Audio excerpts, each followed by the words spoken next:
बच्चों छोटा करना याद रखिएगा, छोटा करना बोले तो संक्षिप्त रूप, ठीक है। छोटा करना या संक्षिप्त करना बात एक ही होती है बच्चों, बड़ा ही सिंपल तौर पे है। तो हम लोग क्या करेंगे, आपको पूरी पूरी परिभाषा लिखना नहीं है, बस समझना है और फिर हम लोग प्रश्नों को भी करेंगे। इसी तरीके से पूरा करेंगे, एक प्रश्न करेंगे, फिर उस मतलब एक पूरे टॉपिक को क्लियर करेंगे, देन उसके बाद हम लोग उनसे रिलेटेड बच्चों क्वेश्चन को करेंगे, ठीक है।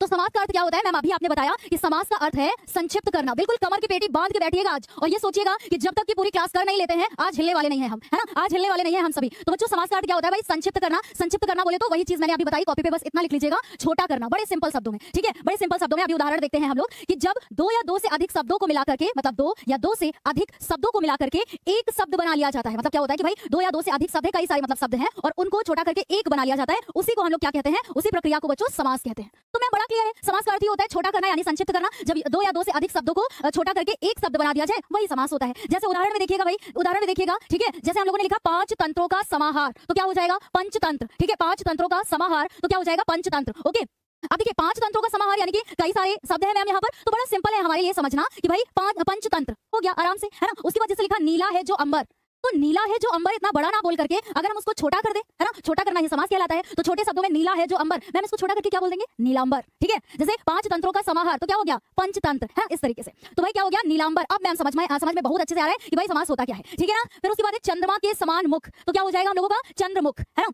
बोले चंद्रमा के समान मुख, तो इतना लंबा ना बोल करके भाई हम लोग इसको शॉर्ट में भी बोल सकते हैं, क्या बोल सकते हैं चंद्रमुख। ओके, चंद्रमुख एक में बोलेंगे। एंड जैसे फिर इस तरीके से भी बोलेंगे बच्चों पिता और पुत्र, है ना, तो इसको हम लोग पिता और पुत्र नहीं बोल करके ऐसे बोलेंगे पिता पुत्र, ठीक है, पिता पुत्र, बहुत ही आराम से। और बच्चों बिल्कुल धैर्य बना करके बैठिएगा कि आज मैम अभी तक कभी मतलब इसके पहले नहीं अच्छे से मेहनत करी, कोई बात नहीं, लेकिन आज हम लोग इस पूरी क्लास को बढ़िया अच्छे से समझ के जाएंगे और बिल्कुल हम लोग जो है एक्स्ट्रा बात नहीं करेंगे, आपका टाइम बिल्कुल वेस्ट नहीं होगा बच्चों, ठीक है, ईमानदारी से। तो इतनी चीज समझ में आ गई। यस मैम, सबसे पहले हम लोग समझ लिए कि मैम समास का अर्थ होता है छोटा करना। छोटा करना मतलब दो या दो से अधिक शब्दों को छोटा करके क्या कर दिया जाए, मतलब दो या दो से अधिक शब्दों को जो है छोटा करके एक शब्द बना दिया जाए, सिंपल तौर पे समझिए, ठीक है। जैसे पंचतंत्र, नीलांबर, चंद्रमुख और पिता पुत्र, इस तरीके से, है ना। जैसे लिख दिया पंचवटी, है ना, तो पंचवटी अब क्या बोलेंगे पांच वटों का समूह, ठीक है। तो पांच वटों का समूह ना लिख करके हम लोगों ने पंचवटी लिख दिया। फिर जैसे लिख दिया दशानन, 10 है आनंद जिसके, है ना, तो क्या बोलेंगे भाई दशानन, दशानन ऐसे करके। एक दंत, है ना, तो एक दंत वाला या एक दांत है जिसके, इस तरीके से ना बोल करके एक दंत बोलेंगे। आराम से बस समझ में आ गया मैम छोटा करना। अब क्या हम लोग देख लेते हैं कि भाई इन पूरे जैसे ये समास है तो समास का अर्थ भी हम लोग को समझ में आ गया। एंड उसके बाद क्या है भाई कि समास के भेद कौन से होते हैं,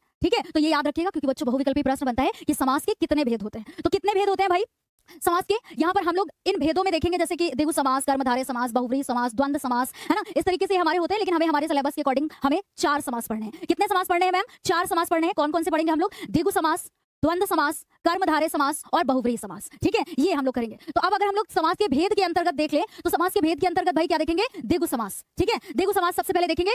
आज अगर आप ध्यान से सुन लिए ना बच्चों, ध्यान से सुन लेना, इसके बाद आप भूलेंगे नहीं, यकीन मानिए, ठीक है। इसके बाद आप बिल्कुल नहीं भूलेंगे कि द्विगु समास होता क्या है। देखिए इसका पूर्व पद संख्यावाचक विशेषण होता है, मतलब मैम इसका पहला पद क्या होता है, संख्यावाचक विशेषण होता है। जैसे आपने अभी एक उदाहरण हम लोगों को बताया था पंचवटी, है ना, तो यहाँ पर देखिए इसका पहला पद हो गया पंच, है ना, और ये दूसरा पद हो गया। तो पहला पद इसका क्या है, संख्यावाची है। बड़े साधारण तौर पे समझ में आ रहा है कि इसका पूर्व पद बोले तो पहला पद, है ना, पहला पद क्या होता है, संख्यावाची होता है। तो इस तरीके से हम लोगों ने देखा कि भाई इसका पहला पद मैम संख्यावाची है। इसी तरीके से ये हमारा क्या हो जाएगा, ये हमारा द्विगु समास का उदाहरण हो जाएगा। तो हम लोग एक एक करके उदाहरण इसका देख लेते हैं बच्चों। नवरत्न, है ना, तो नवरत्न में क्या होगा, नवरत्नों का समूह, ठीक है। तो नवरत्न, अब देखिए मैम आपने बोला कि पहला पद क्या होगा, पहला पद क्या होगा, संख्यावाची। देखिए ये पहला पद है नव और दूसरा पद क्या है रत्न, तो पहला पद क्या है, संख्यावाची है। क्या आप कभी भूलेंगे कि मैम द्विगु समास में पहला पद संख्यावाची होता है। अभी एक बार इनको अच्छे से समझ लीजिए बच्चों, ठीक है, एक बार समझ लीजिए। जैसे ही समास समाप्त होंगे हम लोग कुछ इंपॉर्टेंट बहुविकल्पी प्रश्न करेंगे, फिर अपना नया टॉपिक स्टार्ट करेंगे, फिर उसको डिस्कस करेंगे, फिर उससे रिलेटेड क्वेश्चन करेंगे, ऐसे पूरी क्लास करेंगे, मजा भी आएगा, ठीक है, मजा भी आएगा। तो देखिए दूसरा उदाहरण हमसे क्या कहता है मैम, त्रिभुज। अब त्रिभुज में ये पहला पद हो गया त्रि और दूसरा पद क्या हो गया भुज, ठीक है। तो पहला पद संख्यावाची है। देखिए त्रि से क्या पता चला है, 3। इसी तरीके से नव से आपको क्या पता चला था, 9 संख्या पता चली थी, और त्रि से क्या पता चला मैम 3, तो क्या हो जाएगा, 3 भुजाओं का समूह, है ना। तो ये हो जाएगा मैम हम लोगों का द्विगु समास। बड़ा आसान है, बहुत आसान है, ठीक है। नवरात्र, नवरात्र मैम पहला पद है नव, दूसरा पद है रात्र, तो यहाँ पर नव पहला पद संख्यावाची आ रहा है। अब पेपर में आपके प्रश्न बन गया कि नवरात्र, है ना, नवरात्र। अब आपसे पूछेगा कि बताइए इसमें कौन सा जो है क्या है भाई समास है, तो आप क्या देखेंगे, आप देखेंगे कि इसमें पहला पद हमारा संख्यावाची है, नवरात्र, है ना, नवरात्र। लेकिन अभी जब हम लोग बहुव्रीहि पढ़ेंगे ना तो इसका कंफ्यूजन उसके साथ में मिलाकर के आप दूर कर देंगे। लेकिन देखो मैं बस आप इतना पहले समझिए कि इसका पूर्व पद संख्यावाची होता है, ठीक है, समझ में आ गया। तो ये हो जाएगा यहाँ पर हमारा क्या, ये द्विगु समास का उदाहरण हो जाएगा। एक और उदाहरण है बच्चों चतुर्मास, है ना। चतुर्मास में मैम चतुर्मास 4 संख्या का क्या पता चल रहा है, 4 महीनों का समूह, है ना, संख्या पता चल रही है मैम, पहला पद संख्यावाची है। इस तरीके से हम लोग क्या देखेंगे कि भाई ये हमारे द्विगु समास के उदाहरण है। अभी द्विगु में और जब आगे हम लोग बहुव्रीहि पढ़ेंगे दोनों का कंफ्यूजन आपका दूर करेंगे, ठीक है, कि भाई कब द्विगु होगा और कब बहुव्रीहि होगा, वो हम लोग अभी बहुव्रीहि जब डिस्कस करेंगे तो वहां पर बताएंगे आपको, ठीक है। इतनी बात क्लियर है मेरे बच्चों, बताइएगा एक बार बता दीजिएगा कि यस मैम, इसके बाद हम लोग द्विगु समास नहीं भूलेंगे, ठीक है। ऐसे संख्या याद रखेंगे कि पहला पद हमारा संख्यावाची होगा, नवरत्न, त्रिभुज, नवरात्र, चतुर्मास, पंचवटी, इस तरीके से। ओके, समझ में आ गया बच्चों, कोई दिक्कत नहीं है। अब चलते हैं मैम कर्मधारय में 4 पढ़ेंगे हम लोग, द्विगु फिर दूसरा कर्मधारय, फिर उसके बाद द्वंद्व देखेंगे एंड बहुव्रीहि देखेंगे, फिर प्रश्नों को देखेंगे। ठीक है, अब देखिए इस समास के भेद में देखिए बच्चों, समास के भेद में अब हम लोग ये दूसरा देख रहे हैं कर्मधारय समास। ठीक है, कर्मधारय समास मैम जैसे अभी हम लोग द्विगु समास देख रहे थे ना, द्विगु समास में था पहला पद संख्यावाची था ना, लेकिन कोई तीसरा पद प्रधान नहीं आ रहा था, वो तो अभी बहुव्रीहि में देखेंगे। लेकिन अगर कर्मधारय में बात करें ना तो कुछ भी हमें नहीं देखना है, हमें इतना देखना है कि जो पहला पद यानी पूर्व पद और उत्तर पद यानी कि पहला पद और दूसरा पद, उसमें पहला पद क्या बताता है, विशेषता बताता है। पहला पद विशेषण का काम करता है और दूसरा पद विशेष्य का काम करता है। अगर मान लीजिए अभी आपको विशेषण और विशेष्य नहीं पता है, बस इतना समझ लीजिए कि मैम जो पहला पद होता है ना वो विशेषता बताता है, ये बताता है कि भाई क्या खासियत है दूसरे पद से संबंधित क्या बताया जा रहा है। तो देखिए इसमें पूर्व पद विशेषण और उत्तर पद विशेष्य होता है। अब विशेषण और विशेष्य क्या होता है एक शब्द में आपको बता दूं, जैसे मैंने कहा बच्चों सुनिएगा, है ना, विशेष्य जैसे मैंने कहा कि मोहन अच्छा लड़का है। ठीक है, अब इस तरीके से मोहन अच्छा लड़का है मान लीजिए हम लोग, ठीक है, बोल देंगे मोहन अच्छा लड़का है, अच्छा लड़का है, तब तो आप यहाँ पर बता देंगे कि मैम यहाँ पर क्या है, अच्छा क्या है, विशेषण है, किसकी खासियत बताई जा रही है ना। लेकिन किसकी खासियत बताई जा रही है मैम, मोहन की, तो मोहन क्या हो जाएगा, विशेष्य हो जाएगा, और अच्छा क्या हो जाएगा, विशेषण हो जाएगा, है ना। इसी तरीके से बताया जा रहा है मैम काली मिर्च, काली मिर्च में क्या हो जाएगा, काली है जो मिर्च, यानी कि मैम काली मिर्च को बताया जा रहा है कि मिर्च कैसी है, मिर्च कैसी है, काली है, विशेषता बताई जा रही। तो काली क्या हो जाएगा, काली यहाँ क्या हो जाएगा बच्चों, विशेषता। ठीक है, काली क्या हो जाएगी, विशेषता बताई जा रही है, यानी कि ये हो जाएगा मैम विशेषण। ठीक है, ये हो जाएगा विशेषण और मिर्च क्या हो जाएगा, विशेष से हो जाएगा। बहुत तगड़े से एक बार समझ लीजिएगा ताकि बोर्ड एग्जाम में आपको कोई भी उदाहरण मिले आप बिल्कुल सटीक बिल्कुल सही वहां पर आप जो है टिक करके आएंगे कि ये होगा इसका सही जवाब। ओके, समझ में आ गया। तो काली मिर्च में आपने क्या देखा कि काली मैम क्या है, विशेषण है ना, और मिर्च क्या है, विशेष है। क्लियर है ना। उसके बाद एक और उदाहरण हम लोग देखेंगे, नील कमल। कमल कैसा है भाई, कमल कैसा है, नील यानी नीला है, तो ये हो गया विशेषण, ये हो गया विशेष। तो बस इतना आपको देखना है कि नील कमल यानी कि मैम विशेषता बताई जा रही है। आंख बंद करके आप क्या बोलेंगे कि कर्मधारय समास होगा। अब जैसे एक उदाहरण और आपने देखा, क्या देखा आपने, चंद्रमुखी, मुख कैसा है, चंद्र के समान, चंद्रमुखी मतलब चंद्रमुख वाली, ऐसे करके भी बोल सकते हैं हम लोग, है ना, चंद्र के समान मुख वाली, ये भी बोल सकते हैं। तो यहाँ पर भाई विशेषता बताई जा रही है कि मुख कैसा है, मुख मतलब और किसी के जैसा नहीं है बल्कि चंद्र के जैसा है, चांद के जैसा है। तो चंद्रमुखी में कौन सा समास हो जाएगा, कर्मधारय समास हो जाएगा। एंड उसके बाद बच्चों मृग नयनी, तो मृग नयनी में देखिए मृग के समान नेत्र वाली। अब मेरे बच्चों को लगेगा कि मैम मृग का मतलब क्या होता है, भाई मृग का मतलब होता है हिरन। ओके, मृग का अर्थ क्या होता है, हिरन होता है मेरे बच्चों। तो मृग नयनी में कौन सा समास हो जाएगा, कर्मधारय समास हो जाएगा। क्लियर हो गया बच्चों, है ना। तो कर्मधारय समास भी हमारे साथ में क्लियर हो गया। भूलते नहीं चलेंगे, ऐसा नहीं करेंगे कि एक हम लोगों ने पढ़ लिया दूसरा पढ़ेंगे फिर आगे बढ़ेंगे, नहीं, पिछला भी रिवाइज करेंगे। मैम देखो समास में देखा पहला पद संख्यावाची होता है, ठीक है, संख्यावाची होता है तो हम लोग समझ लेंगे। एंड कर्मधारय में क्या देखा, पहला पद विशेषता बताता है, पहला पद विशेषण होता है और दूसरा पद विशेष्य होता है। समझ गए। तो दो मैम हम लोगों ने देख लिया, दो क्लियर है ना, भेद में हम लोग तीसरा पढ़ लेते हैं भाई, ये बड़ा तगड़ा है।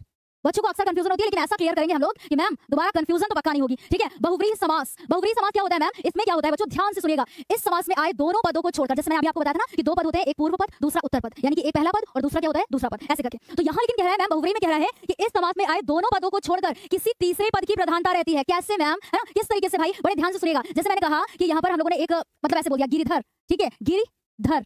अब आप क्या बोलेंगे मैम, यहाँ पर ये पहला पद है और ये दूसरा पद है, लेकिन यहाँ कह रहा है कि इन दोनों पदों को छोड़ करके तीसरा पद प्रधान हो जाता है, गिरिधर मतलब गिरि को धारण करने वाला, अर्थात कौन, किसने पर्वत को, गिरि का क्या होता है, पर्वत पहाड़, है ना, किसने भाई इसको धारण कर लिया था, तो आप बोलेंगे मैम श्री कृष्ण हो जाएगा, है ना। तो गिरिधर में ऐसे बोलेंगे गिरि यानी गिरि को धारण करने वाला या पर्वत को धारण करने वाला, अर्थात किसकी बात हो रही है, श्री कृष्ण की बात हो रही है। तो मैम दो पदों को छोड़ करके तीसरा पद निकल के आ रहा है ना, तो तीसरा पद निकल के आ रहा है भाई, तो क्या हो जाएगा हमारा यहाँ पर बहुव्रीहि समास हो जाएगा।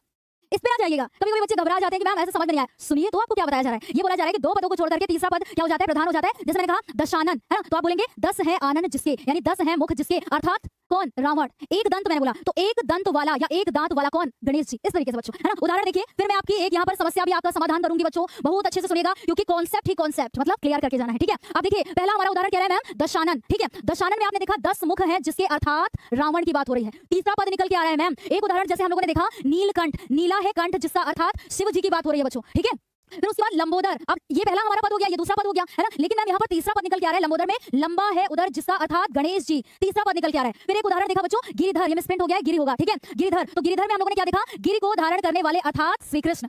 ओके, क्लियर है ना, कोई भी दिक्कत नहीं है हमारे बच्चों को।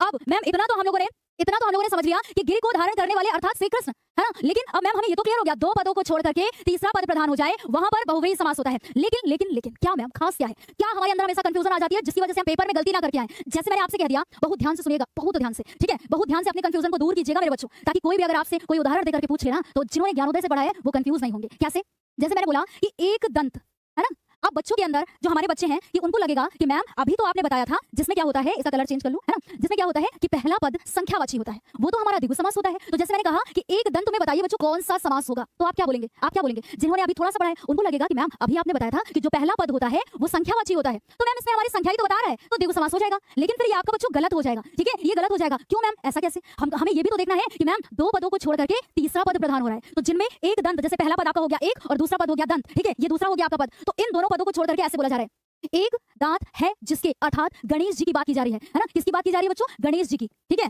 गणेश जी, ऐसे। तो ये हमारा तीसरा पद निकल के आ रहा है। तो आप क्या बोलेंगे कि मैम यहाँ द्विगु समास नहीं होगा, मैम यहाँ पर बहुव्रीहि समास होगा। तो जब भी द्विगु और बहुव्रीहि में आपको मिले तो आपको ये देखना है कि अगर मैम तीसरा पद प्रधान ना हो तो वहां पर हमारा द्विगु समास होगा, और अगर तीसरा पद प्रधान हो जाए तो वहां पर हमारा बहुव्रीहि समास होगा। जैसे एक उदाहरण और नोट करिए, जैसे यहाँ पर हम लोगों ने नहीं देखा ना, तो जैसे मैंने आपसे बोल दिया त्रिनेत्र, है ना, क्या बोला, त्रिनेत्र। तो मेरे बच्चे यहाँ क्या बताएंगे कि मैम यहाँ पर कौन सा समास होगा? बताइए एक बार कमेंट बॉक्स में, आप सभी बताएंगे। आप क्या बोलेंगे कि मैम त्रिनेत्र में कौन सा समास होगा, है ना? तो आपने देखा कि मैम पहला पद संख्यावाची है, त्रि से पता चला है 3, है ना, पहला पद क्या है, संख्यावाची है। लेकिन मैम 3 है नेत्र जिसके अर्थात शिव जी की बात हो रही है ना, 3 है नेत्र जिसके अर्थात शिव जी की बात हो रही है। मैम तीसरा पद निकल के आ रहा है, तो कहां द्विगु समास हो जाएगा? ये भी बहुव्रीहि समास हो जाएगा। क्लियर है मेरे बच्चों को, है ना, कोई दिक्कत तो नहीं है? बहुत ही अच्छा, ठीक है, बहुत ही अच्छा बच्चों, कॉन्सेप्ट क्लियर है ना? एक बार बताइएगा यस मैम कॉन्सेप्ट क्लियर है, हम लोग को बहुत अच्छे से समझ में आ रहा है। Yes very good. देखिए बच्चे लिख भी रहे हैं कि मैम यहाँ पर बहुव्रीहि समास हो जाएगा, बहुत ही अच्छी बात है बच्चों, ठीक है।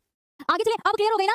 द्विगु और बहुव्रीहि में हमारे बच्चे बिल्कुल कंफ्यूज नहीं होंगे। द्विगु समास संख्यावाची, कोई तीसरा पद नहीं निकल के आएगा, और अगर हम लोग बोले कि अगर तीसरा पद निकल के आ रहा है तो फिर हमारा क्या हो जाएगा, वहां पर बहुव्रीहि समास हो जाएगा। अब लास्ट और देख लेते हैं मैम, है ना, क्योंकि 4 ही तो पढ़ने हैं, द्विगु, द्वंद्व, कर्मधारय, बहुव्रीहि, 4। तो अभी हम लोग द्वंद्व, ठीक है, मतलब ये द्वंद्व देखेंगे, फिर प्रश्नों को करेंगे, फिर अन्य टॉपिक पर चलेंगे, ठीक है। इनमें दोनों पद प्रधान होते हैं, यस ओके क्लियर है, दोनों पद प्रधान होते हैं और उनके बीच के संयोजक का लोप होता है। अब आपको लगेगा मैम संयोजक क्या होता है? संयोजक जैसे और, है ना, और ऐसे बोलेंगे और, या फिर आपको तथा, इनका लोप मिलेगा। जैसे उदाहरण में देखिएगा आपको समझ में आएगा, जैसे मैंने बोला माता पिता, तो यहाँ पर जैसे लिखा है माता पिता, तो इसमें बोला जा रहा है कि दोनों पद प्रधान होते हैं। तो दोनों पद प्रधान है, यानी कि एक है हमारा माता और दूसरा है पिता, दोनों पद प्रधान है, और बोल रहा है कि संयोजक का लोप है। तो जैसे हम लोग माता पिता बोलेंगे तो संयोजक का लोप है, जब इसको इस तरीके से लिखेंगे तो क्या बोलेंगे, माता और पिता, है ना, गंगा यमुना, गंगा और यमुना, इस तरीके से, सुख दुख, सुख और दुख, ऐसे समझ में आया। और जैसे पाप पुण्य, है ना, तो क्या हो जाएगा भाई, पाप और पुण्य, यानी और जो यहाँ पर है इसी को हम लोग संयोजक बोलते हैं, तो संयोजक का लोप होता है। ओके, इस तरीके से मैम जहाँ पर हमें योजक चिन्ह भी तो मिल जाए पहचानने में, तो योजक चिन्ह भी मिल जाए ना, वहां भी क्या होता है, हमारा द्वंद्व समास होता है। और एक याद रखिएगा खास बात बच्चों, विलोम शब्द भी मिल जाता है, ठीक है, विलोम शब्द भी मिल जाता है, तो यहाँ पर क्या हो जाएगा, तो हमारा द्वंद्व समास हो जाएगा। जैसे सुख दुख, देखिए सुख दुख